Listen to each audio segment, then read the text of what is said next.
Hello everyone, Assalamualaikum. Welcome to my YouTube channel Learn with Enjoy. Okay, today's lesson is how we introduce ourselves in English. Okay, let's start. Now, introduce myself in English. Okay. First of all, Assalamualaikum. I hope you're doing well. My name is Sajida and I'm 20 years old. I live in Bagra and my hometown is Shirazganj. At present, I am a student at Nursing and Midwifery College, Bagra, where I am continuing my studies with great interest. There are 5 members in my family. My father's name is Muhammad Raisuddin and he is a teacher. My mother's name is Kamar Nahar and she is a housewife. I am the youngest child of my parents. My favorite food is biryani and my favorite color is blue.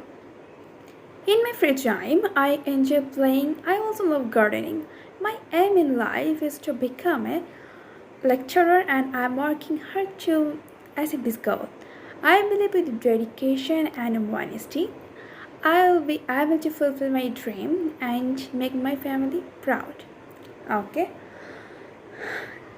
So এভাবে আমি আমার নিজের পরিচয়টা ইংরেজিতে দিলাম যেন সবাই বুঝতে পারে যে আমি কী নিয়ে কাজ করছি বা আমার পরিচয়টিকেই। সো আপনারা ইজিলি এভাবে আপনারা আপনাদের পরিচয় দিতে পারবেন। So thanks for watching, bye bye.